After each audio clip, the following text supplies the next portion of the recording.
in the last 20 years.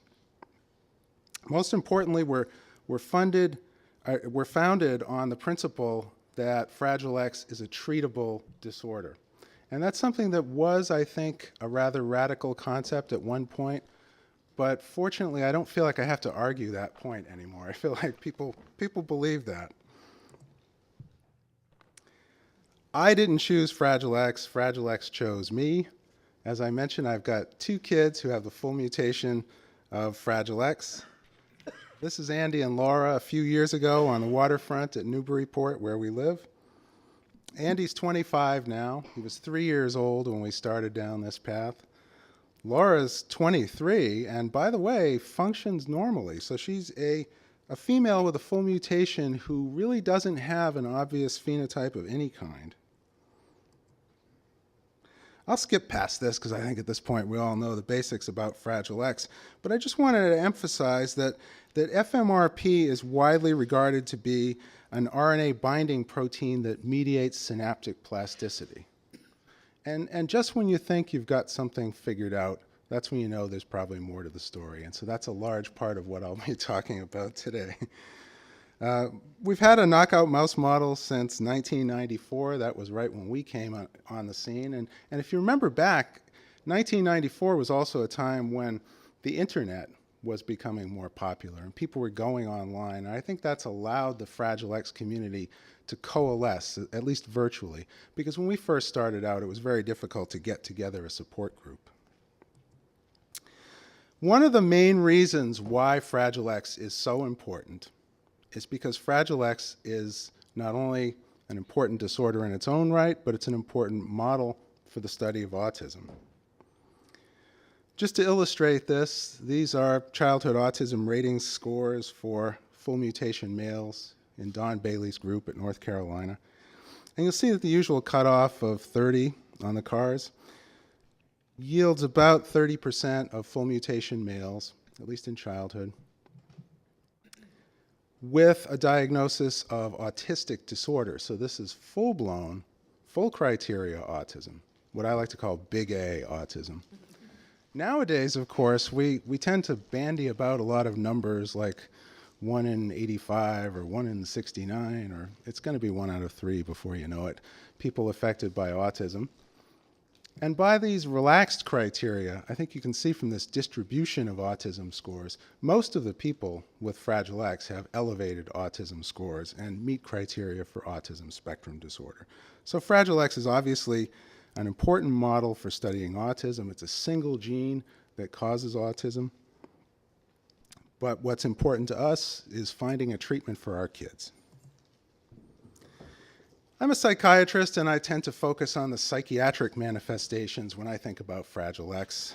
And I was actually an anxiety disorders specialist when I first started looking into Fragile X. And I had a lot of patients with panic disorder and OCD that I worked with every day.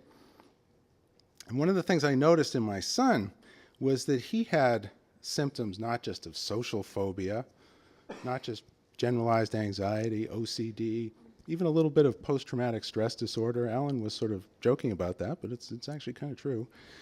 So the full panoply of anxiety disorders all present at one time. And you never see that in the general population. That's really a kind of a remarkable thing to see. It's maybe not so remarkable as terrible when you see it in your own child, but it is something that makes you stand up and take notice. So I think that Fragile X is actually an important model for studying a lot of other things like obsessive compulsive disorder and other kinds of brain diseases as well.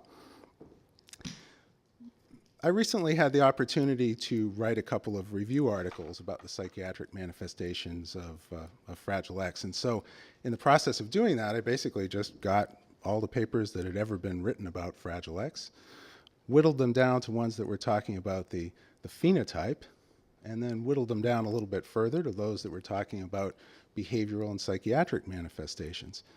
And one name kept popping out, and that was Alan Reese, who did a lot of the early phenotyping studies in Fragile X. And I just want to point out that a lot of what I'm talking about is actually based on work that he did at Kennedy Krieger. So just want to let you know we noticed that, Alan. What we see in kids with Fragile X are discrete clusters of symptoms. And this is fairly consistent from one individual to another. That's not to say that everybody has all the symptoms all the time, and I'll talk about that in just a second. But we tend to see this hyperarousal cluster with a lot of attention deficit, a lot of tactile defensiveness. We see all those anxiety disorders all at once, like I was talking about. And we also see these mood disorders and affective dysregulation. And the way I've presented it here conceptually, you can see that if you have a lot of these symptoms co-occurring at a given time, you get agitation and aggression as a result. So it's very distressing to the individual to have these symptoms at one time. It's also important to be able to treat some of these symptoms. So from the point of view of a psychopharmacologist, we see these things as treatable points of intervention. So for example, we can use SSRIs to treat anxiety and OCD and affective dysregulation. We can use stimulants or sympatholytic agents like clonidine to treat the hyperarousal.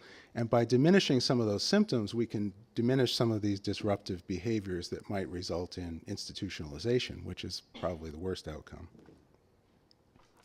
The problem is that in Fragile X, these aren't disease-specific treatments. These are things that were designed for the general population. So we give an SSRI to a child, and the most common side effect of SSRIs in children is activation. So you have someone who's hyperactive, and you're making him more active by giving him an SSRI.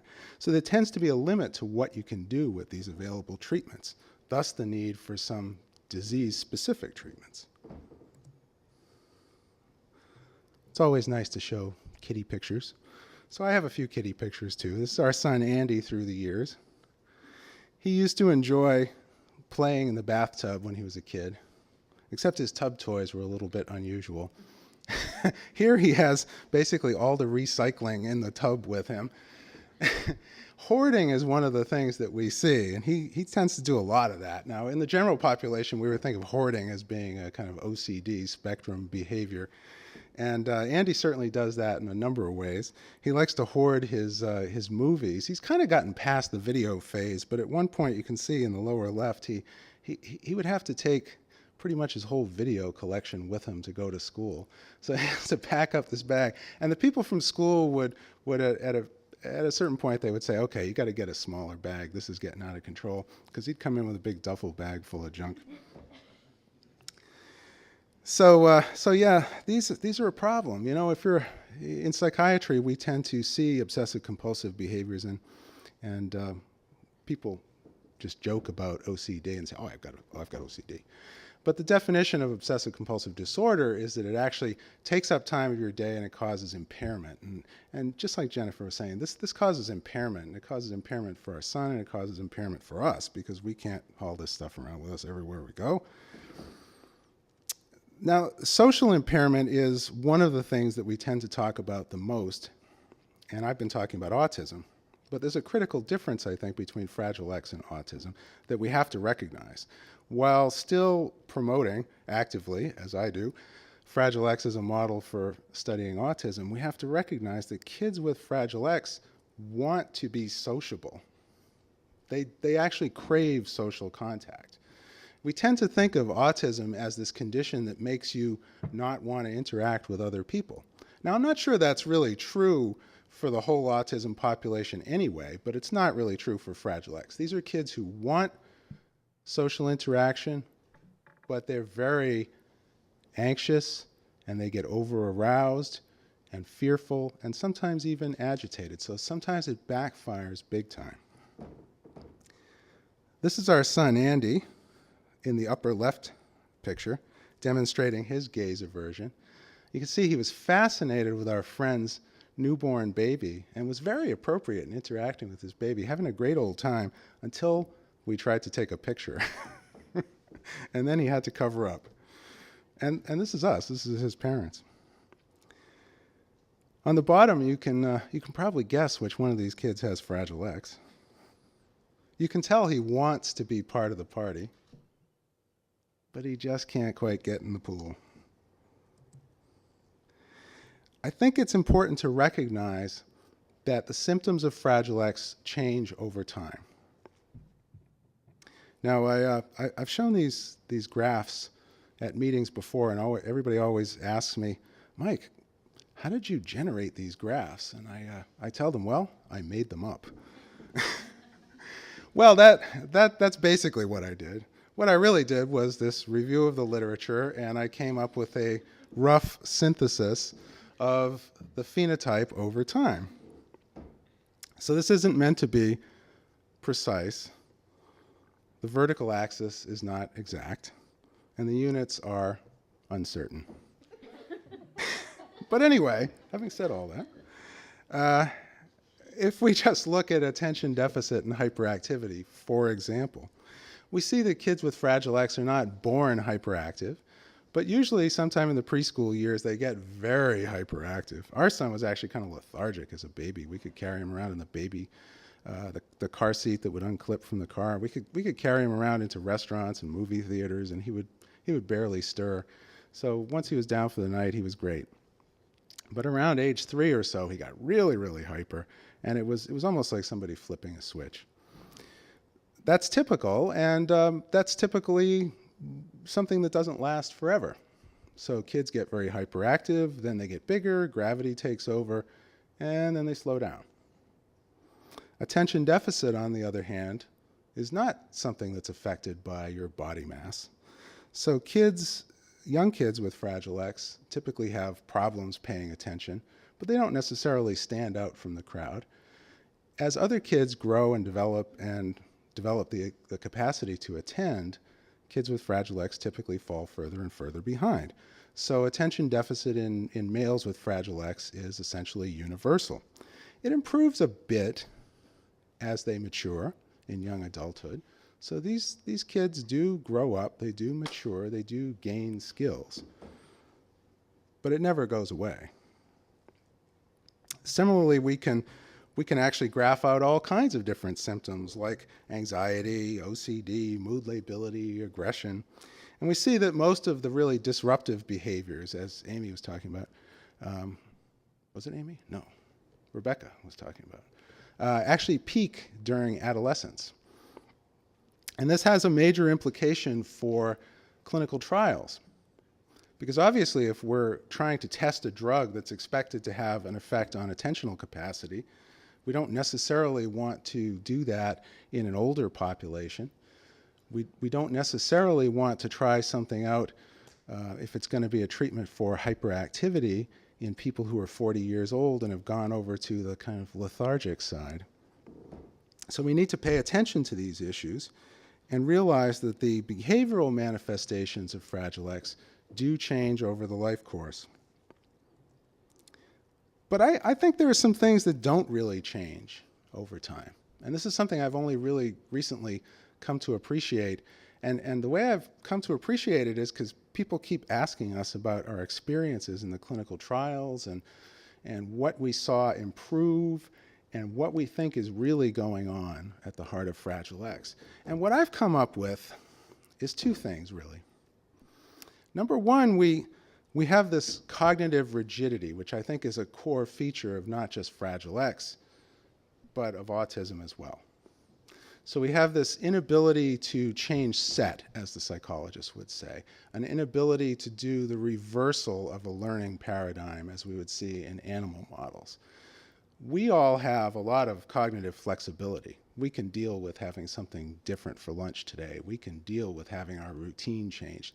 Kids with Fragile X and autism can't deal with that. That's very stressful to them. So there's this cognitive rigidity, which I think in Andy has gotten a little bit better over time. It was really bad when he was younger. And I think as he's matured, he's improved quite a bit. However, the other thing we started to notice more and more is there's this problem with initiation. And this is a term that neurologists frequently use when they're talking about Parkinson's disease. Every time you initiate a movement, or any kind of activity for that matter, it doesn't even have to be a physical activity, there is a planning process that goes on. And in kids with Fragile X, and especially in our son, we see this little bit of a lag time, this problem initiating. And we've seen that get worse and worse as he's gotten older. So that's something that's worrisome. Now, we started Fraxa in 1994, and we had a basic idea of how we wanted to do things. And I refer to this in somewhat tongue-in-cheek fashion as the Fraxa method. This isn't something we invented. This isn't something that's unique to us. This is essentially what every pharmaceutical company does every day. We do basic research to understand basic disease mechanisms. When we find those basic disease mechanisms, we do translational research to figure out therapeutic strategies that might be able to address those targets. And if we're successful in that translational research, we do preclinical validation by testing potential treatments in animal models. And all of that can lead to clinical trials.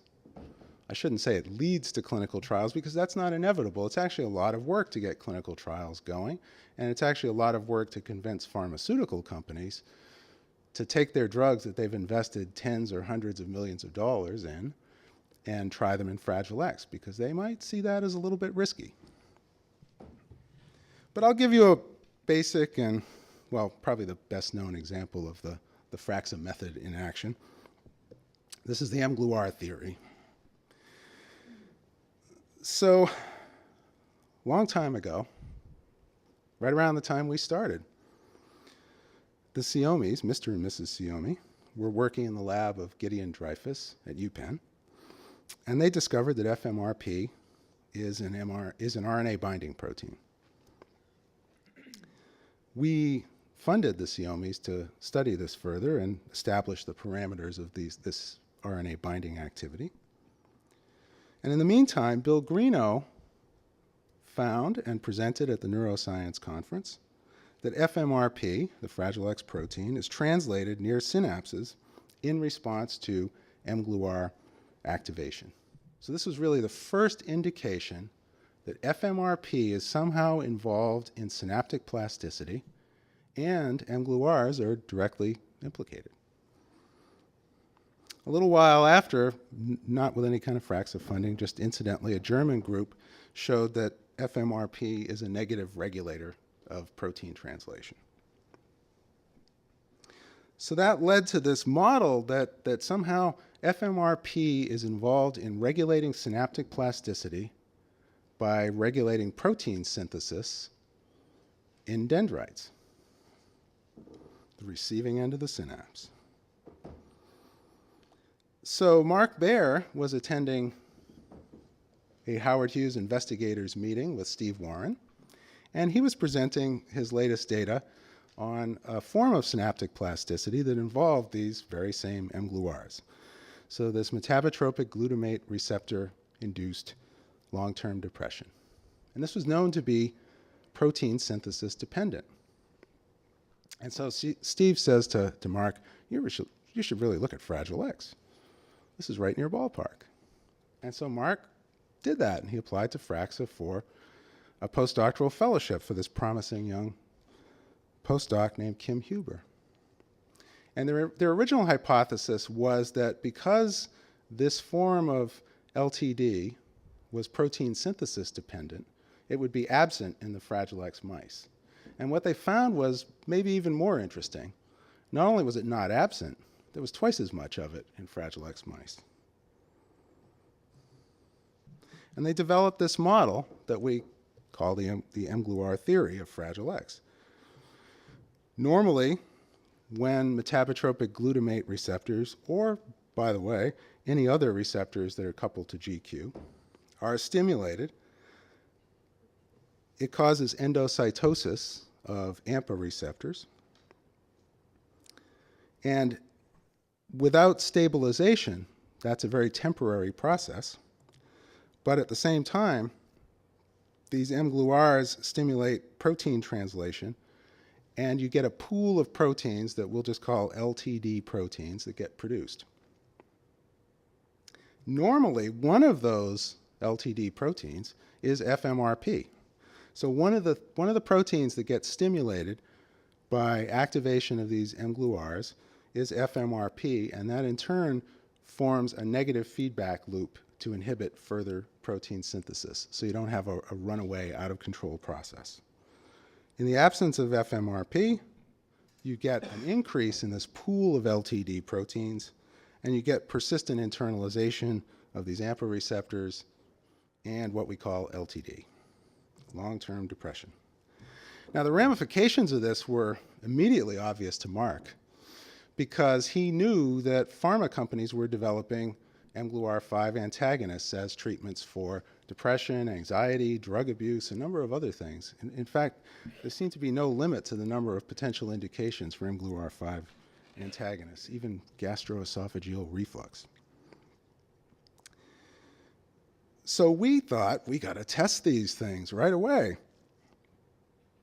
There was a compound called MPEP that was available, and you could actually buy it from scientific supply houses for literally $4 million a pound.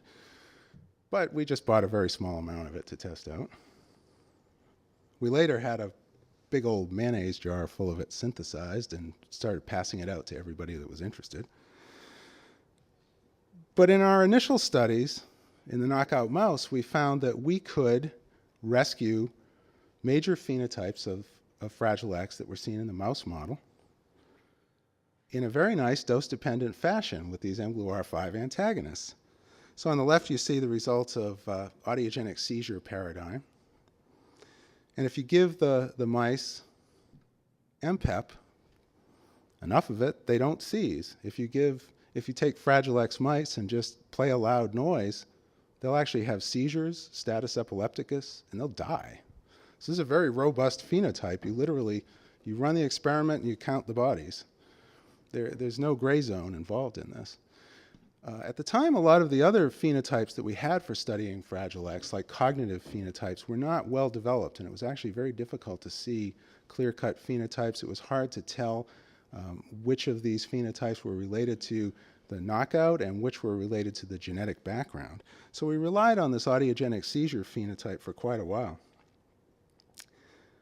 We could also see on the right-hand side, you'll see the results of open field studies. So the mice are hyperactive. In particular, they tend to show a particular abnormal pattern of hyperactivity where they roam out in the center of open fields. And normally when mice do that, they get eaten. So that's a really maladaptive behavior. So if you give them MPEP, they'll actually start behaving like normal mice again. And they do that in a very nice dose-dependent fashion.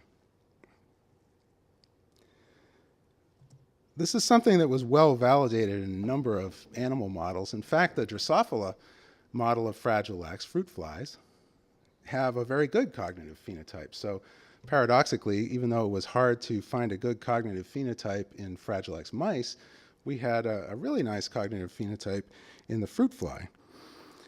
Basically, it revolves around courtship behavior. So Fragile X fruit flies, get out the pointer here. Fragile X fruit flies don't behave normally in courtship. These are the wild type fruit flies, Fragile X fruit flies. So they don't pay much attention to the females in the first place. Normally when a fruit fly attempts to mate with a female and he's unsuccessful, in other words, that female is unreceptive, he remembers that. That kind of works that way with people too. But in Fragile X, there's no learning. You can see. First attempt, he's trying just as hard, even though the female obviously is not interested. Now, if we treat them with MPEP, and in this case treated during development and adulthood, you see that the Fragile X fruit flies start mating normally, and they display recognition and memory. And it turns out that you can treat them either early on or later in life. And it turns out that if you treat them early on, you can rescue the anatomy of their little fly brains. If you treat them later, you don't rescue the anatomy, but you still rescue the cognition. So that's actually kind of interesting. You can rescue excuse me. You can rescue cognition without rescuing anatomy.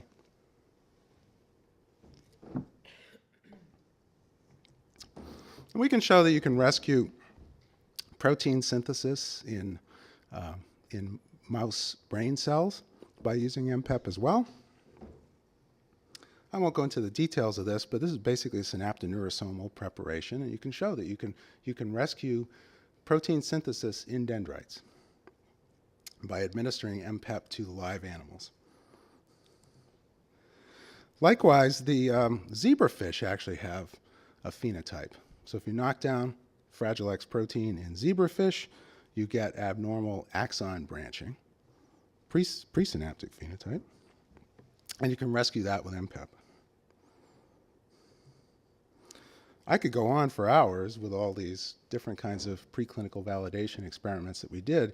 Basically, we engaged in massive overkill in an effort to entice pharmaceutical companies to do mGluR5 clinical trials.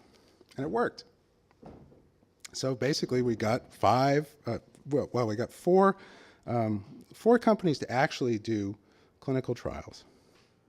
The first was Neuropharm, a British company that was studying an older drug, more recently discovered to be an mGluR5 antagonist, called Phenibam, or Phenobam, as the Dutch would say. They found that Phenibam actually rescued the pre-pulse inhibition in human subjects, although the numbers were too small to be statistically significant, and this was just a phase 1 single-dose study looking for safety and tolerability. Neuropharm subsequently went out of business because they were attempting to get fluoxetine on the market for autism, which was considered to be a slam dunk.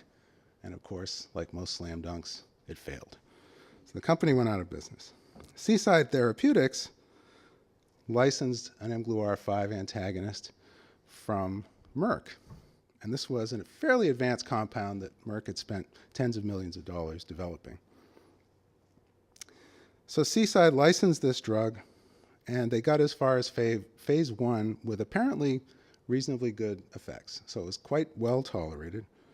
But the company went out of business because they were trying to develop baclofen for the treatment of Fragile X and autism, because that was considered to be a slam dunk. And it wasn't. But that left Novartis and Roche. So we were very excited about this and thought for sure this is going to work great. And boy, were we surprised when Novartis announced their results. I can just tell you that we actually participated in the trials, and I'm going to talk about that in a second. But our son had been on the full dose of AFQ for about a month when Novartis had its consultants meeting to release the first results. And I went in there fully expecting stellar results and hearing about how they were going to start general marketing any day now. And what they said was very different. Not only was there no superiority of the compound over placebo, and we're not just talking about statistical significance here. Actually, placebo worked better than the drug, and that was actually statistically significant when they pooled the adult and adolescent trials. Oops. They showed a very nice dose response effect in the wrong direction. So the higher dose groups did worse than the lower dose groups. But this is the important part. I think a lot of people, since the trials have ended, have blamed this on the outcome measures that we have available to us. And I'm not going to argue that we have very good outcome measures. No, the outcome measures that we have are not good at all, and we definitely need better outcome measures. But that's not what killed this trial, because Novartis did extensive post hoc analysis. They looked at all the secondary outcome measures. They actually went back and did what they called a narrative analysis, where they asked all the investigators to tell us who your best 5 responders were. And it turned out there was no difference from placebo. So there was just no way you could pull out anything positive out of this study. There was no effect on biomarkers. I'm afraid some of the poor folks at Novartis thought that somehow they were going to reverse methylation of the full mutation by using mGluR5 antagonists. Well, that didn't happen either. I didn't expect that to, but it didn't. So the program was canceled. Well, we thought, That's one drug. Roche still has a different compound. Maybe that'll work better. But Roche announced that their results were more or less the same as the Novartis results. They didn't actually announce what the results were. They still haven't announced them. That's the style. There's a very different way of operating between these two companies, even though they're about a mile apart in Basel, Switzerland. The folks at Novartis have been very forthcoming and and have presented all this at various meetings. So obviously we're worried. This is a problem because this was as well validated as anything could possibly be, and yet it didn't work. I mean, it really didn't work. So does that mean there's a problem with this method? I hope not, because we've actually validated a lot of compounds this way, and we've developed quite a pipeline. Not going to go into all the details here because that's a discussion for another day, but we've got a lot of possible drugs that could be used to treat Fragile X, and all of these have shown excellent effects in the animal models. Nothing's as good as mGluR5, but for example, GSK3 beta inhibitors are almost as good. Well, let's get back to the personal for just a little bit, because sometimes when it's just all too much and you can't figure out what's going on, you just have to drop back and think about what you really know. And one thing we really know is our son Andy. And Andy's 25 now. He's working on a farm. He's out of school. He was in the Novartis trial. We got into the game kind of late because Boston Children's Hospital took a long time with their IRB, so it took a little while to get going, but finally we got into the study. We're pretty excited about that. And a quick note about how the study worked. Novartis had 4 dose groups. You could be on either 0 milligrams per day, that would be placebo. You could be on 25 twice a day. You could be on 50 milligrams twice a day or 100 milligrams twice a day. And you were just randomized to one of those groups. So everybody would start the trial and go through a 4-week placebo lead-in. So everybody got placebo for the first 4 weeks. Then you would get a bump up in the dose. And if you were randomized to the 25 milligram group, you would stay at that. If you were randomized to 50, a week later you'd go up to 50 and stay there. If you were randomized to 100, then you would get a couple more bumps to get up to 100. So we were actually allowed to enter more or less as a courtesy for working with the folks at Novartis. So we actually had some prior knowledge of that. But a lot of people had leaked details of the protocol as well. In any event, a little bit about our son. I said he's 25, but I didn't say what meds he's on. And obviously I'm a psychopharmacologist, so that matters to me. He's on Depakote and Topamax, divalproex and topiramate for seizure disorder. That's been stable for a while. He hasn't entirely grown out of it, but it's controlled. He's also on, or at the time he was on sertraline. He'd actually been maintained for a long time on fluvoxamine, but we switched him to sertraline because it was allowed in the study and fluvoxamine wasn't. Most importantly, he's on minocycline, 150 milligrams a day, and that's one of the drugs that's been shown to be potentially disease-modifying. So the available antibiotic, minocycline, by virtue of its MMP9 inhibition, may have some disease-modifying properties, and it's worked really well for him. That was actually allowed, and we were allowed to continue on that. So what did we see in the trial? We saw one bump up in his function at the 4-week point, which indicated to us that he was in the 25 milligram group. What exactly am I talking about with a bump up in function? We noticed significantly improved mood, anxiety, attention, responsiveness, initiation, flexibility, all that stuff. Everything that was a problem got better. We started getting out of the house. We started doing things, just like Jennifer said, you're stuck in the house. You can't go anywhere without fear of getting stuck wherever you're going. You could take them to the store, but you may not get them out of the store. And that was a frequent occurrence for us. Not with the medicine. Even though we only saw one little bump, indicating he was on the lowest dose. Now, if somebody told me this, I would say, oh, you poor deluded soul, that's a placebo response, don't you know?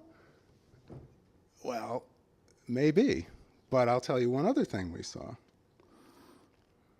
We saw an improvement in reflux that he'd had for his whole life. So we saw this constant barfing that he would have after he ate too much, pretty much every day, maybe twice a day. Maybe this isn't the best thing to talk about right after lunch, but this is a problem. This is a problem. I mean, you have lunch, you get in the car, and that completely went away on 25 milligrams of AFQ twice a day. Subsequently, it was confirmed that, it was in fact 25 milligrams twice a day. So they told us at the end of the study that this was correct. So far, so good, but at about the 6-week point, we started noticing the effect waning. So we started to notice that it wasn't working as well. And we also started to see a return of the reflux. We thought, well, he's on the lowest dose. When we get to the extension phase later on, at the end of the trial, we'll be able to take the drug and we can take as much of it as we need. We saw a big drop in his ABC score from just this low dose of AFQ. And interestingly, my wife is doing all the ABC scores. We did not see the ABC scores go back up again, as he was obviously doing worse. So I think this reflects a serious limitation of the ABC, that there is a kind of memory effect inherent in the test. I should just mention that I alluded to it before, that GERD is one of the potential indications for mGluR5 antagonists, gastroesophageal reflux disorder. Lower esophageal sphincter is densely innervated with mGluR5. So there's a lot of mGluR5 in the lower esophageal sphincter, and mGluR5 antagonists increase tone in the lower esophageal sphincter. And I have to say, it works. We didn't really notice any other side effects other than this positive side effect. So we finished the 12 weeks of the placebo-controlled phase, and then we got to the open trial. And this is where you get to continue on the drug. And this is the big inducement to be part of this particular trial, is you participate in the trial. It's kind of a pain. You have to drive to Boston a bunch of times. But then you get to be on the drug for as long as you want. We titrated the dose up to 100 milligrams without any problems at all. And we could definitely see 4 discrete bumps. Once a week, we would increase the dose, and we could clearly see the clinical effects get better. Still no side effects, other than a couple of times at the higher doses, we noticed that he'd have a little bit of bedwetting. And actually, in psychopharmacologist mode, I thought, wow, that's actually good, because that means it's getting into his brain and it's actually doing something, so that's good. Change of sleep architecture, that's to be expected. We saw an excellent clinical response. We started doing all kinds of things, going all kinds of places, broadening our horizons. Mom was especially interested in enriching his environment and started to really push things and do new things. And it was great. It worked out really well. The reflux at this point was entirely controlled. We didn't see any difference one way or the other in his seizure disorder. But after about 3 or 4 months, we started to see the effect waning again. So we seem to be experiencing this kind of long-term development of tolerance to the drug. And we also started to see around the same time a return in reflux symptoms.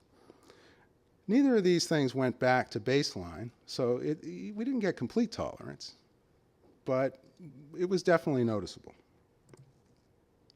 So can this happen? If you ask people at Novartis and Roche, is there tolerance to these drugs? They'll say, oh, no. Is there any evidence for tolerance to mGluR5 antagonists? Well, oddly enough, The first paper looking at the effects of mGluR5 antagonists in the Fragile X mouse did observe tolerance. It's right in there in teeny tiny type, so I had to blow it up, which is why it looks all fuzzy like this. But it's in there in the middle of the paper. We actually observed that repeated doses of MPEP in the audiogenic seizure paradigm showed clear evidence of tolerance.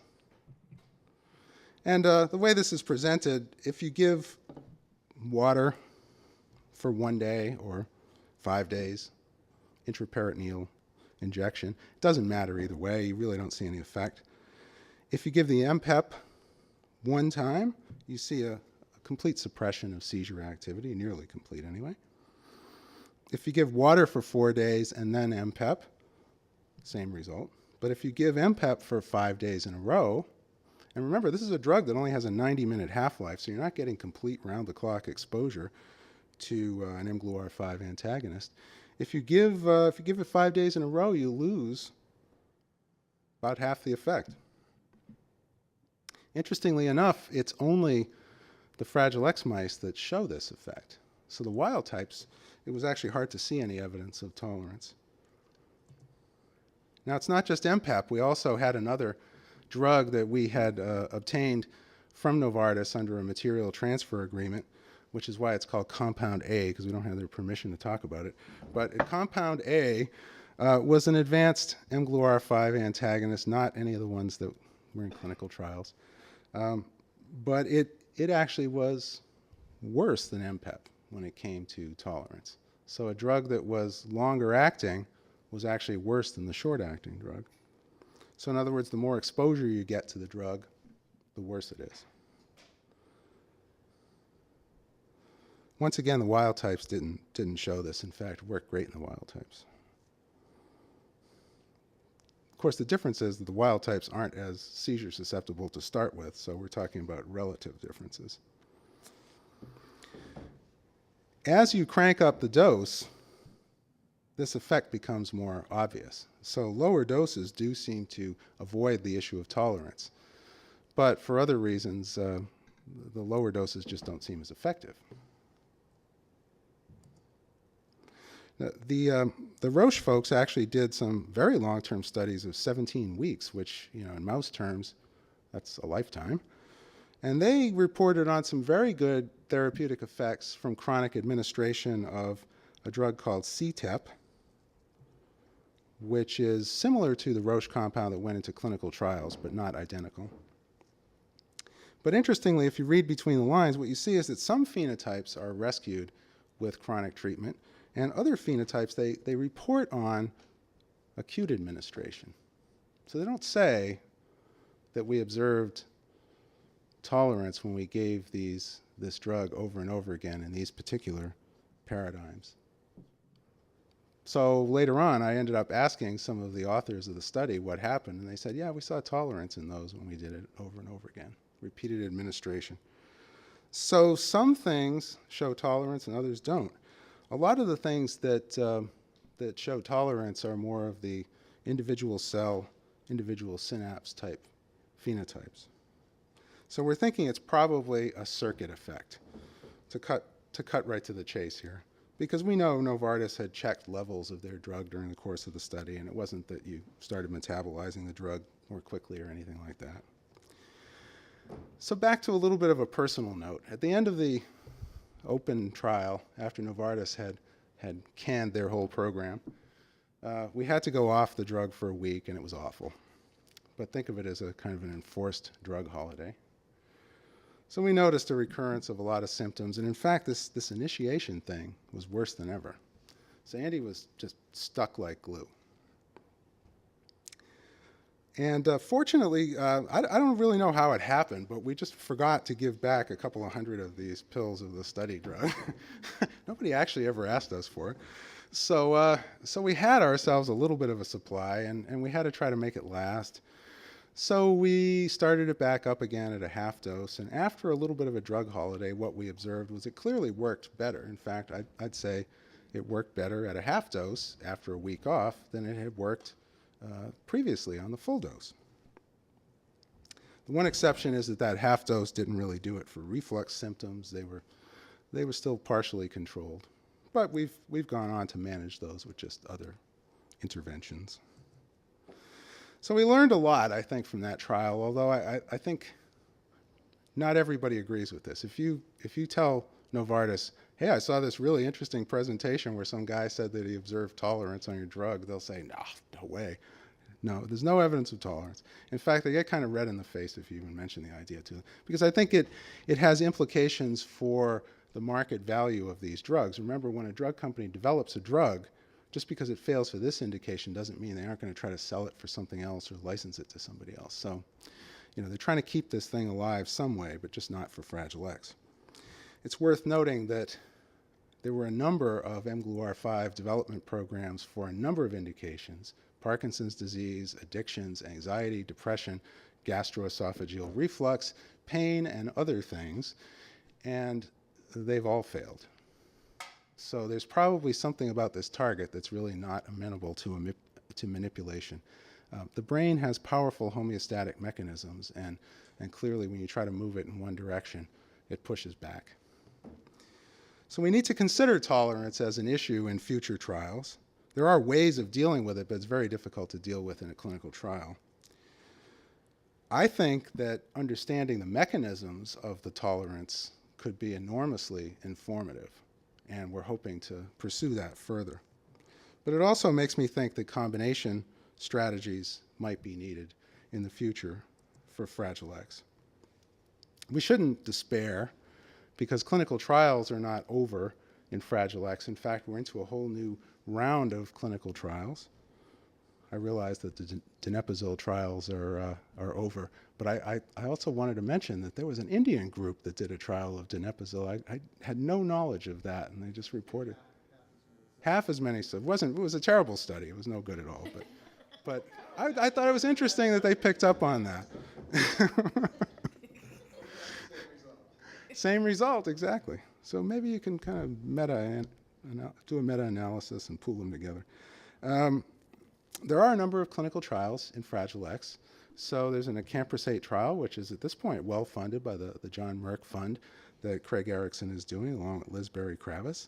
There's a ganaxolone trial of a neurosteroid, which can modulate GABA receptors. So it's basically like a GABA-A agonist, but with some advantages.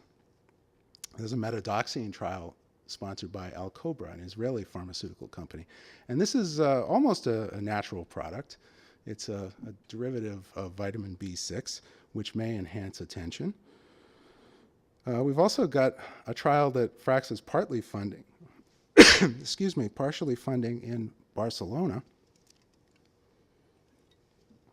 with mega green tea extract, which actually is an estrogen beta receptor modulator.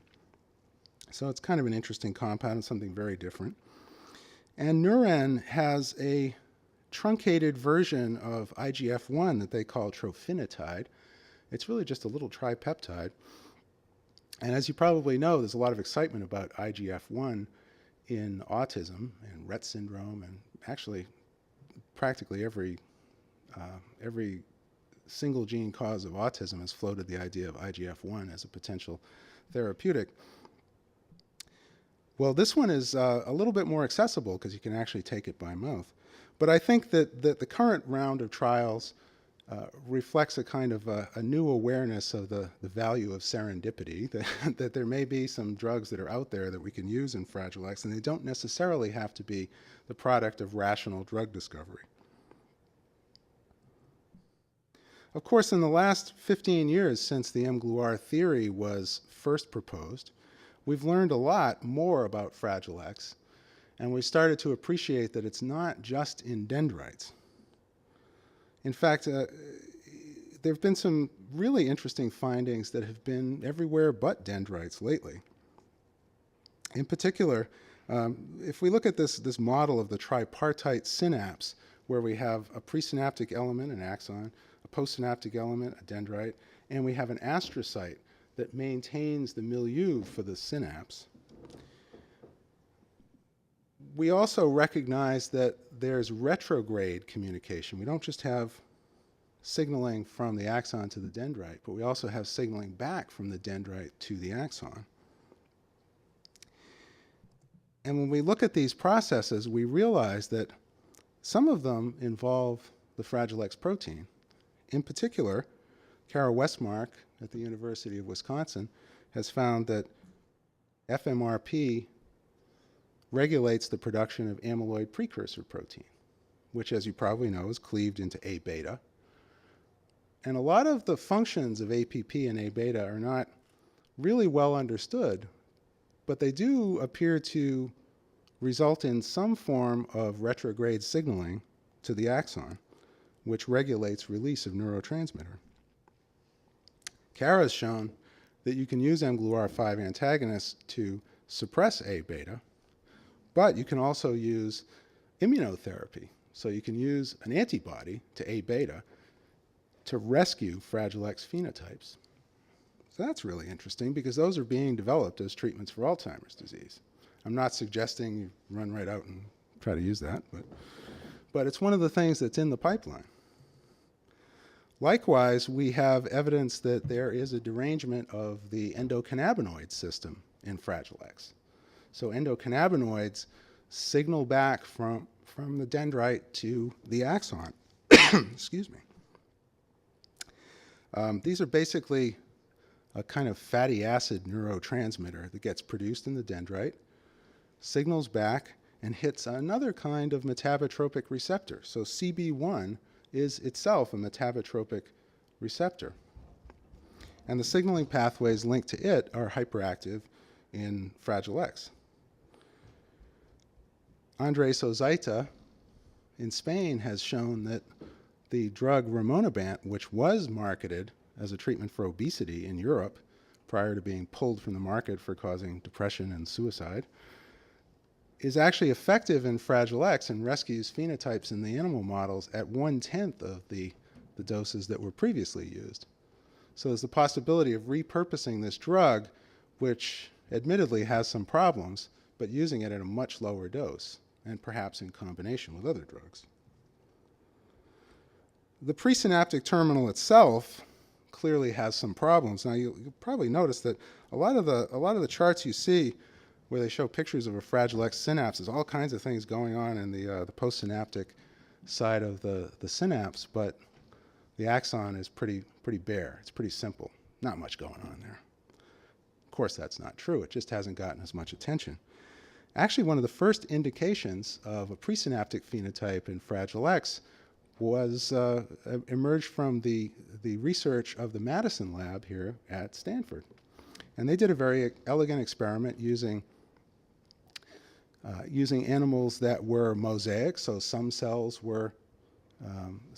in the animal had the Fragile X mutation, and some cells didn't. So you could actually isolate preparations where you had a labeled Fragile X presynaptic neuron and a wild-type neuron postsynaptically, and you could actually tease out a specific phenotype, but they couldn't actually say why that phenotype was the way it was. More recently, there's been a very exciting development in the field, and Vitaly Klyachko, one of the Fraxa researchers, has shown that there is an abnormality in what's called the BK channel. So BK is literally big potassium. K is the chemical symbol for potassium. So this big potassium channel, which is this massive complex located presynaptically, actually interacts directly with FMRP. So there's a protein-protein interaction. And FMRP actually modulates the conductivity of this channel. So when FMRP is bound or interacting, let's say, with the beta subunit of the BK channel, it actually enhances conduction through this channel, this potassium pore in the membrane, and it helps to reset the action potential. That basically limits excitability of the axon.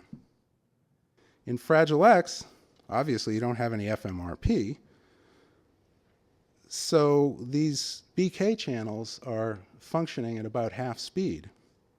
That results in a broader action potential and more glutamate release. This is really interesting because this has nothing to do with protein synthesis.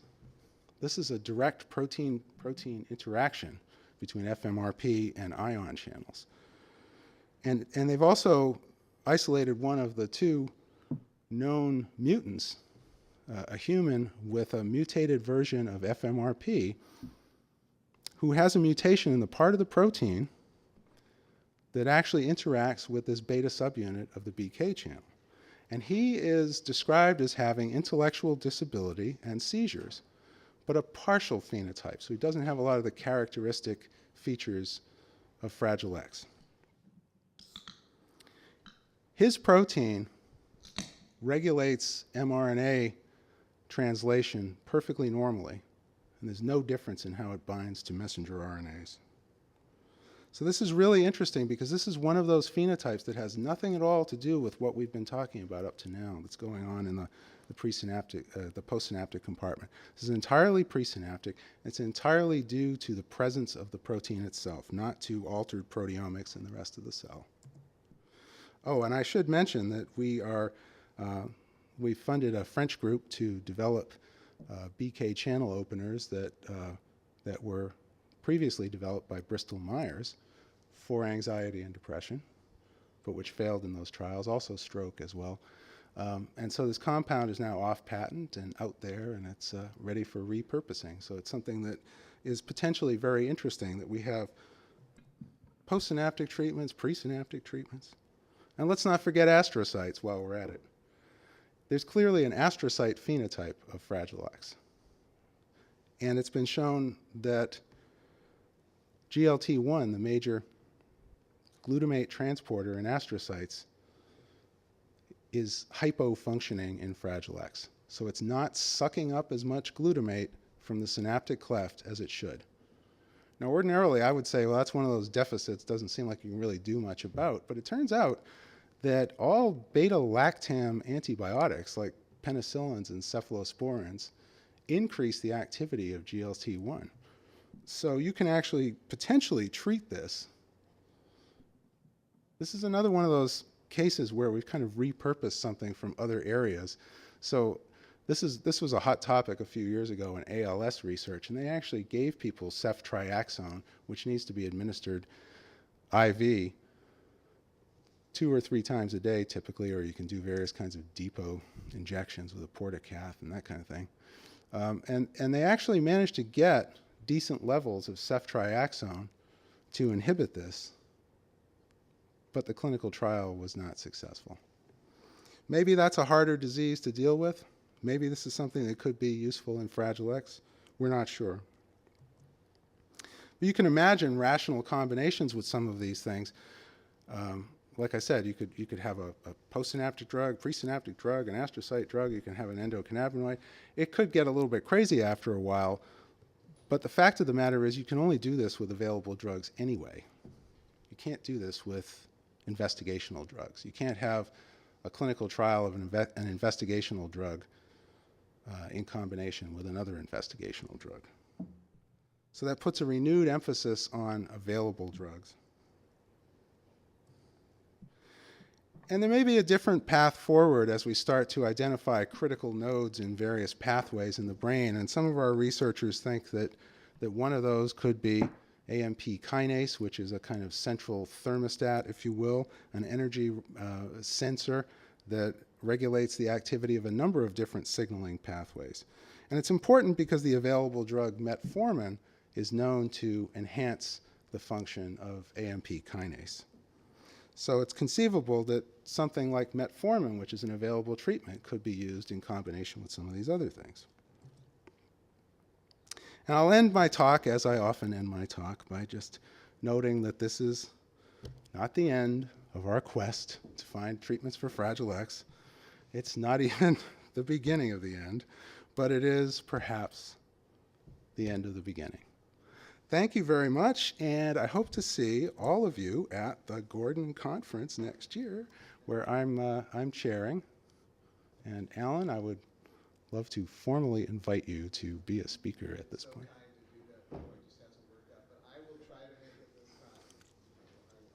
Well, thank you very much.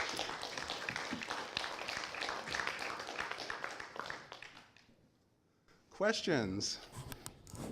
Observations. Bitter Very nice talk, recriminations. Michael. Yes. So I noticed you had a list of compounds and targets that you said that you were carrying along through. Is there a hierarchy as far as ones that you feel like will have better success? Like the mGluR 5 was a surprise, but the other ones that you have going. Well, I know this is something that Alan has focused on previously, and I think it's a good point. There are some drugs that we just know work. Like, for example, lithium. We know lithium works, at least in psychiatric disease. We know you can take it and you don't get so much tolerance to it that it stops working or you never get much of an effect in the first place. And so that augurs well for the GSK3 beta approach. Now, there are some, I'm focusing a lot on tolerance because that's obviously a lot of what I was talking about. Now, GABA A agonists are a great example of something where you do see tolerance, but you can manage it. We use benzodiazepines all the time in psychiatry. And frankly, the tolerance is a problem. And the withdrawal is a problem, and the abuse potential is a problem. So those things are issues, but we've learned ways of managing them. So I think if I had to actually say what I thought was the most promising thing out there, well, I would say that certainly GSK3 beta is the best validated of the remaining targets, and we have evidence that it doesn't cause tolerance, not susceptible to tolerance. So I'm going to throw another one in there. Yeah. So, out of all these targets, have you ever heard or of anyone working with sigma-1 receptors and autism and Fragile X as a target? CB1? Sigma-1. Sigma-1. No. Nobody has been working on it so far. But it's an interesting one. Endogenous opioids are really interesting for a lot of reasons, and there's lots of reasons to think that there may be something there. It's been a theory in self-injurious behavior for a long time, but I think it's also involved in mood regulation, appetite regulation, a lot of these other things that we're seeing as problems in Fragile X. And it's something that we've often wondered about, but nobody to my knowledge is actually working on that. We're trying to find the link because we have a compound that's picomolar affinity for sigma-1. Yeah, I think it would be a great thing to look at, actually. Michael, so in your knowledge, has any clinical trials been done with combinations of drugs to sort of tackle autism or Fragile X? And if there hasn't, I mean, what are sort of the obstacles for actually doing these combinational trials? One of the biggest obstacles, obviously, is just the number of patients that you need to get. If you're actually going to be trialing both drugs and the combination all independently, then it gets out of control in a big hurry.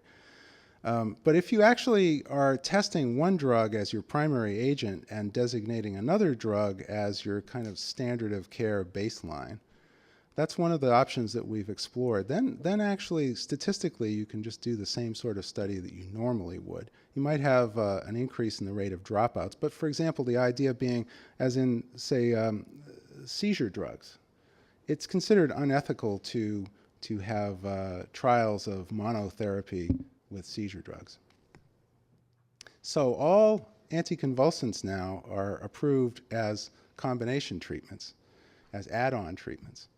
So you have your standard therapy that somebody's already on when they go into the trial, and then you have your add-on treatment. And so that's one of the good ways of doing a combination trial. And we're actually doing a combination trial that just got funded for lovastatin and minocycline as two available agents.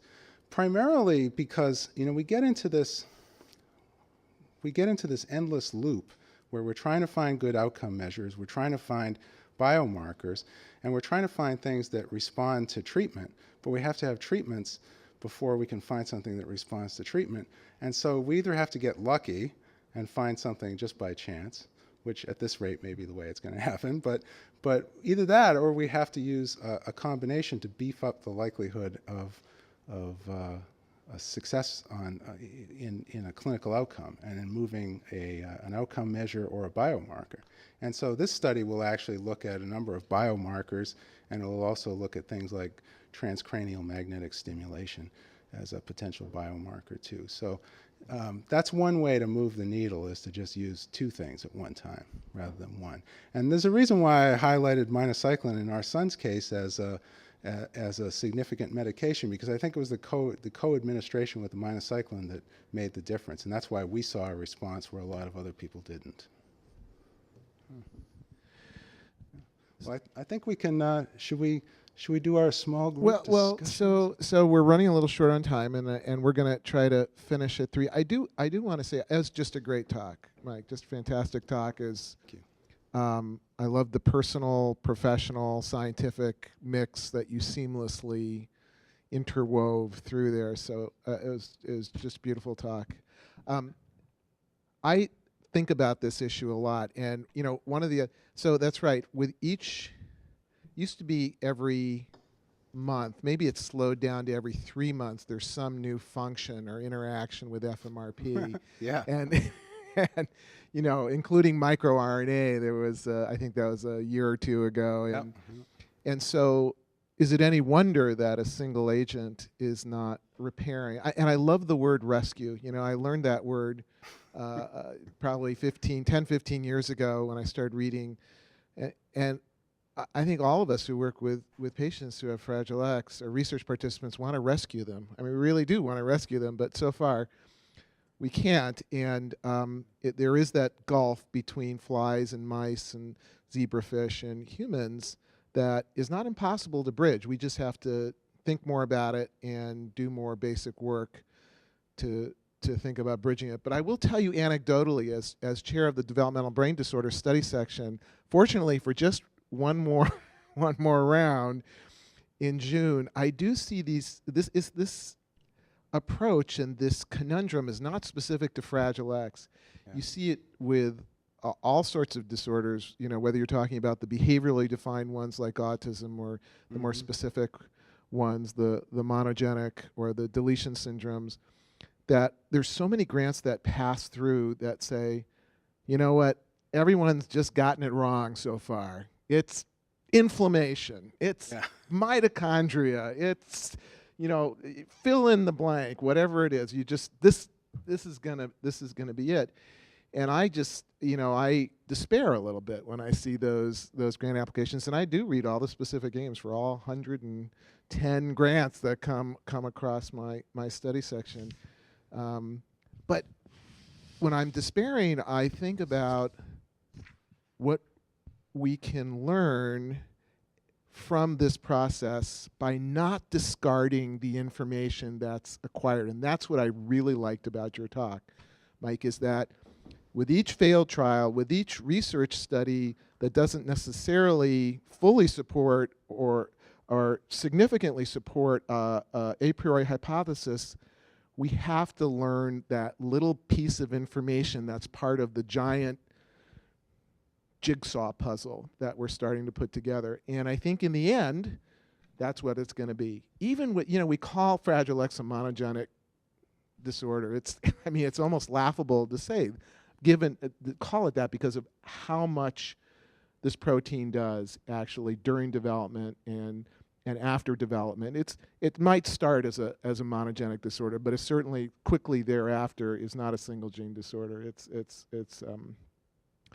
from its interactional point of view, it affects hundreds, at least dozens with respect to the brain, of gene products.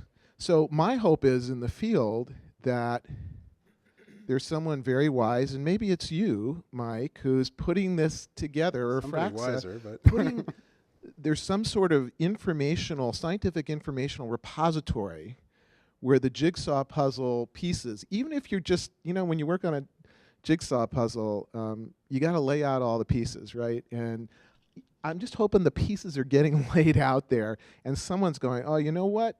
this one fits with this one, and now we start to have, if it's a United States puzzle, Florida's taking shape, you know, and here's a little bit of Oregon, and the end result is that maybe you have an explanatory or enough of an explanatory model that, yeah, we can use these off-the-shelf, ready-to-go pharmaceutical agents in combination with, this is my point and Scott's point, with a learning platform, so we give the brain an opportunity to show that it's actually in an enhanced state, and that the next 10 to 20 years will really see substantive progress in this area.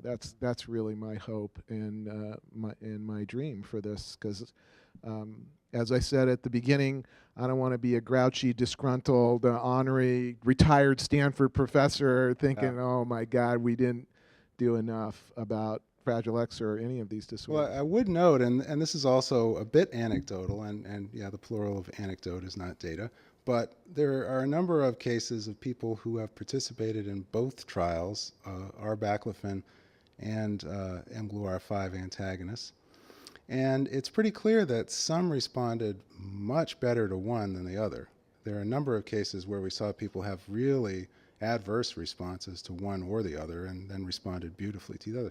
What the difference is between the responders to the different drugs, we don't know yet, but that's obviously something that we really want to know. Okay, so I'm going to leak out a little information based on what you just said that could be relevant to that. By the way, the BK channel story was really exciting to us in terms of the donepezil trial, because as it turns out, BK channels are very important on cholinergic interneurons on the caudate. So we thought that maybe some of this neuronal tone was lacking that we could reestablish with donepezil, and maybe it had that effect and we weren't measuring it. But I do want to say there's a postdoctoral fellow in my group, many of you know David Romano, who is using a mathematical large data, big data computational tool developed by a professor of mathematics at Stanford, Gunnar Carlson, who's on sabbatical now. But Gunnar designed this topological data analysis tool that allows you to see graphically unknown subgrouping relationships within high dimensional data sets. So this is a very quick introduction to topological data analyses. But the bottom line is, we said, okay, just for fun, given that we anecdotally have information that some children with Fragile X syndrome do better than others, not phenomenally better, but better, behaviorally, cognitively better, let's subject our imaging information at two very early time points, from 1 to 6 years of age, to this topological data analysis and see what we get. It's very exploratory. First paper was published, I think in Human Brain Mapping or Neuroimage, I can't remember which one, showing that at time 1 there were two groups, very distinct groups, based only on structural anatomy from an MRI scan. So when you took those two groups that were identified and you looked at their behavior and cognition, they were significantly different with a higher functioning and a lower functioning group. Okay, that's not the cat out of the bag here. Suggesting maybe there is some variation related to modifier genes, related to gene by environment interaction, we didn't know, but they were very distinct. We've done the study now looking at time 2, in fact, looking at utilizing both time 1 and time 2, and pretty much, by and large, those groups are intact at the second time point, and their behavior, cognitive, Vineland scores remain dramatically different. Interestingly, we had what we call 3 or 4 interlopers. So from the lower functioning group to the higher functioning group, and we're currently looking at what that might mean. But it's quite a fascinating finding. What you said makes me think, even when you're talking about a monogenic single gene disorder, there might be inherent intrinsic variability that's really important in terms of treatment response. And we might have to get after that as well as Absolutely. a field. I think that's really going to be the way forward, is to try to understand who's going to respond to what. And if we have some way to predict that in advance, that would be great. The only way we're going to get that information is just by trying out some of the combinations, I think, and see who responds to what. Amy? Are there any ways to biologically sort of determine that these drugs are actually doing what we think they should be doing, so that, you know, the mechanism is working, but you're not seeing the output from behavior change, or, you know, because right now it seems like most of the markers for whether the drug are working are, you know, downstream, you know, behavior and cognition and those sorts of things, but like. It is possible to use some of these things as some of these pathway elements as biomarkers. For example, APP can be used as a biomarker, and that's something that Craig Erickson is looking at, because folks that he was working with at the University of Indiana were looking at APP levels in Fragile X and autism, and they found that autistic kids who have a severe phenotype tend to have very high levels of APP. Autistic kids with fairly mild phenotype and normal IQ tend to actually have lower than normal levels of, this is the circulating secretory version of APP. And Fragile X patients had the highest levels of all. So APP is a good biomarker for Fragile X potentially, and it actually does move with treatment, at least with an mGluR5 antagonist. Now, that was not a part of the clinical trials so far.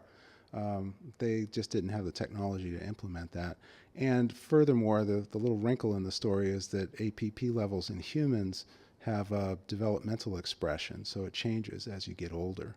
So you have to have this age-adjusted thing, or just study patients in a very narrow age range. So it is possible. It is technically possible. And there are other things like ERK phosphorylation that are being looked at. There are actually elements of the pathway that we're talking about working on, at least in the case of mGluR5 antagonists. It just seems like that somehow would be able to then, okay, the drug's working, but our outcome measures are not capturing it, versus it's not working. Yeah. And our outcome measures are not. Well, you would hope, and it might be possible that you could correlate the response with the biomarker, and you could find that in the patients who don't respond, yeah, the ERK phosphorylation didn't change, so it just, that they weren't getting enough drug. Michael, I just have a provocative question, which is like, you know, we're very like brain-centric until now. I'm thinking of your reflux, thinking of, you know, the gut as a main, you know, as a very great source of, you know, neurotransmitters, peptide and whatever. Yeah. What do we know about that? You know, and I think about your monocycline treatment as well, which you would use, you know, if you have an infection of the gut as well. Yeah. And, you know, it's trendy now, the microbiome, the gut, you know, I just like, and it used to be my field, and there is a lot of commonalities between the gut and the central nervous system. Yes, indeed. And there are many theories of autism, too. Yeah, and FMRP is expressed everywhere. And I was wondering, is there a Cree line that demonstrates that it's the loss of FMR1 specifically in the central nervous system that is responsible for the phenotype? Or because the knockout, I know, they are knockout everywhere. So what's your take on this? Yeah, David Nelson has produced some conditional knockouts that do have... it's pan-neuronal? That it is... He hasn't, to my knowledge, he has not produced a mouse that has FMRP knocked out everywhere in the brain and nowhere else. They've focused more on individual brain regions and looking at specific phenotypes involved in those specific brain regions, right? Yeah. So to just add a little bit on that, there are groups that are working on knockouts specifically for astrocytes versus neurons. Yeah. And I don't exactly remember what the actual results are, but the astrospecific knockouts have phenotypes that are seen in the full knockout, but neither group, just neuron or just astrocyte, recapitulate everything. Right. So definitely the neurons themselves doesn't encompass all the phenotypes. Yeah, that's absolutely the case. And there have been some co-culture experiments where you can grow Fragile X neurons on either wild type or Fragile X astrocytes. And you can also, of course, you can grow normal neurons on either Fragile X or wild type astrocytes. And you can clearly see an astrocyte phenotype. So Fragile X astrocytes will make normal neurons look abnormal.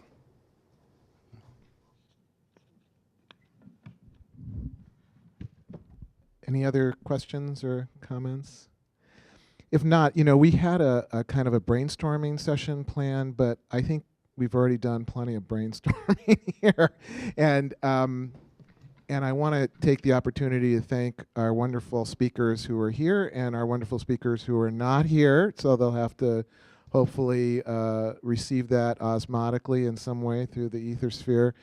Thank our attendees online. Are there any other questions online, Haley? No, we're good. And then we will adjourn the second annual Stanford Intellectual Developmental Disabilities Center Symposium. And thank you all for coming and participating. I thought this was a marvelous day for me. So thank you so much again to Mike.